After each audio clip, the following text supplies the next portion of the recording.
This is to help people who have a chronic illness, or if you've been diagnosed with dysautonomia, um, or anything. If you're having to see a lot of specialists, a friend recommended this to me and a bunch of other people, and it's really helped me. It's a binder, and I had been talking about wanting to get something like this because I had had a doctor's office that um, closed. So I had no access to my medical records because the doctor decided to stop paying rent on the building that he had his practice in and fled the country. So all of the paperwork was locked up into storage, and we can't have access to it because of the Privacy Act. So I started this binder, and I take it to all of my doctor's appointments. Um, it's helped because I'm having to see a lot of different specialists, but because I have autonomic neuropathy, it affects all of my organs and it affects my nerves in my body. So there have been times where I might be seeing, let's say I'm seeing my cardiologist, and I tell her about some blood work that I had done, or a test that I had done through my neurologist. And she says, "Oh, well, I wish that I could have seen that because I'd like to see what the results were." Well, okay, hold on a second.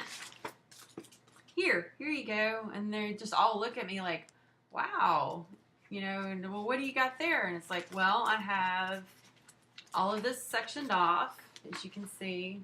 It's all sectioned off. Um, I have, this is where, when I had it's called a ACTH stem test, where they test your ACTH and your cortisol levels, and mine were not normal. They decided to do a brain scan, and they did a scan of my neck because I have herniated discs, and they wanted to see if that had happened back in '09. So they wanted to see what they would look, if they had healed any. Um, and this confirms that Michelle does have a brain. She does have one. And it's really cool to look at the pictures of this. And you're seeing me on one of my not quite worst days, but I'm not feeling well today. So this isn't going to be very long. But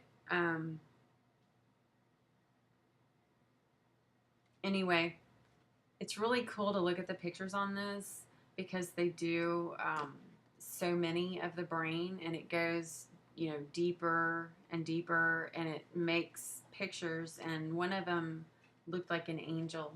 It was really, really neat to look at. So anyway, I've had my endocrinologist has looked at this. I had it done um, by a previous endocrinologist. I think I've already talked about that. I've had neurologists look at it because they look for different things. Two different neurologists have looked at it. I can't remember who else has, but it's come in handy. Neuro-ophthalmologist looked at it. I went to him for my migraines and the pupil issue. This also, what I keep in here is a list of my symptoms. On the left-hand side, it's easy to get to. I keep a list of my medications that I'm on. which I have to update regularly because it changes, or sometimes I'll develop allergies to medications that I'm on. I keep a list of things I've been diagnosed with because that also changes and that gets updated. Let's see. Then I have everything in alphabetical order, and that's one thing that people who know me know I'm very detailed and analytical. So I have when I first started noticing eating problems, I started a list of things that were bothering me, that were triggers. And this was the part that perplexed even my gastroenterologist, because most people that have gastroparesis, they don't have problems with a lot of the foods that I've had. And now I'm going to make another appointment and talk to him about this, because my stomach the past 3 weeks has gotten so much worse. And it's not stress. It's like it was 2 years ago when the ceiling had caved in. But most people don't have a problem with pesticides and hormones or steroids, eating them. They can drink regular water. A lot of them can have gluten. Some of them can't. The things that people with gastroparesis typically have problems with are the rest of the things that I have problems with, which are fibrous foods like broccoli, carrots,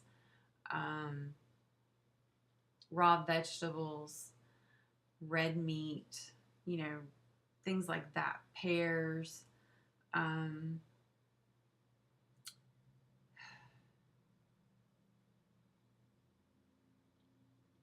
A big one, whey protein. And also there's this thing, postman just threw something on my steps. There's this thing that y'all should really look for in your ingredients. Even if it says it's gluten-free, a lot of things have other products in them that are really bad for you. And they add them because they're thickeners, like whey protein. There's another one that's added to not milk, but like soy milk, almond milk, a lot of ice creams. I found it in something else the other day. It was in a yogurt. But it's called carrageenan. And what it is it's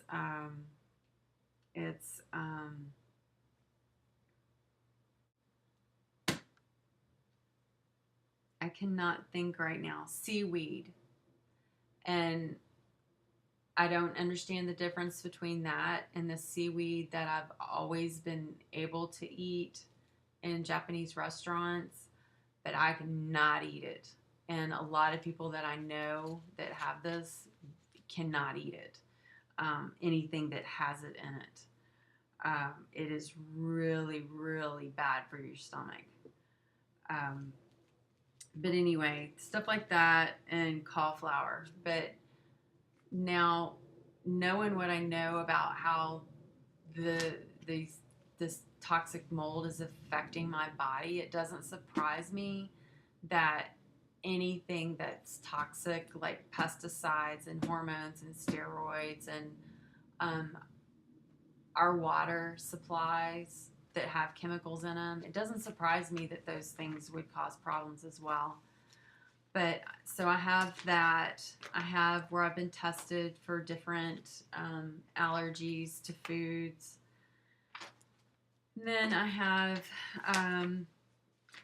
cardiologists where I've been tested for all kinds of things. Had different, echoes, wore the Holter monitor for 2 days, had the tilt table test done twice, endocrinologist where she's done all her blood work. It's just good to have this because you never know when you're gonna need it. I don't carry it around with me. It's way too thick for that, and I'm sad to say that I'm gonna have to probably get a thicker one because it's starting to get full. Either that, or I'm gonna have to. I have scanned already some of this stuff, because of the fact that this isn't porous. I mean, this isn't non-porous. I can't. It's paper. I can't keep this. So I've started scanning stuff. I'll just, I guess, put it on a disk or flash drive, put it on my Hotmail, SkyDrive, something, and keep it that way. And then when I get moved to wherever I'm going and get a new laptop, because they're real cheap these days. I hear they're just really cheap. I mean, this, nice huge TV wide screen monitor Mac I love you computer that I just bought a couple years ago. Okay, so anyway, it's all in alphabetical order. I have lab work in here.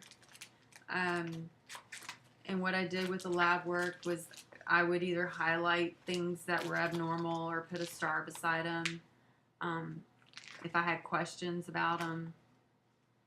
And to show different doctors because one doctor might not know what they mean, whereas another doctor might.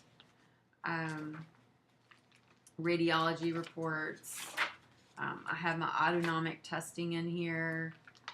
I have, where I had the EMG done, which tests for the large fiber neuropathy.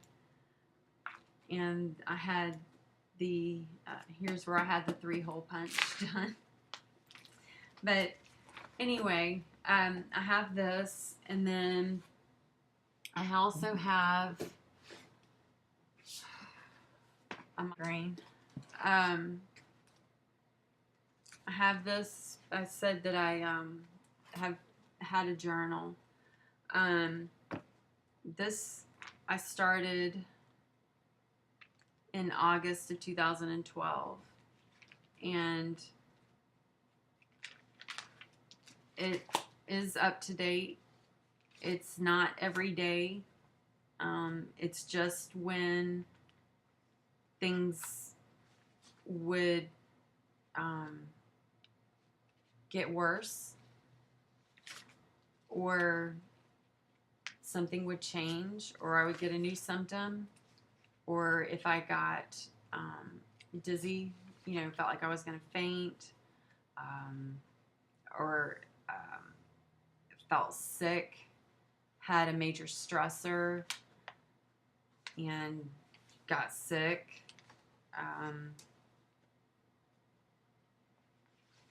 Different things like that I tracked in here. Blood pressure, if it was running high. I mean, I have weird blood pressure readings sometimes where they wouldn't make any sense, but I would take what they wanted me to do is take them, laying and then sitting and then standing. So I have all of that. Sometimes take them to my cardiologist. Sometimes I don't. It just depends on how I'm feeling about it. At this point, they're basically treating the symptoms because I'm not getting better, getting worse. hopefully I'll start getting better. Any improvement would be great at this point. So that's going to be it for today. I just had wanted to go over the journal to explain that. And if you don't have one and you have any chronic illness, or if you have dysautonomia, if you're seeing a lot of specialists, it's a good idea to have that. And when you have lab work done, even if you have to go back to your doctor and get a copy of it, if it's not done through Sentara where you can print it off, it's a good idea if you go to your doctor's office. The next time you go back, get a copy of your previous visits, what they wrote up in the notes, so you can keep that for your records if you ever need it, because you never know, you may need it for various reasons. Okay, until next time, bye.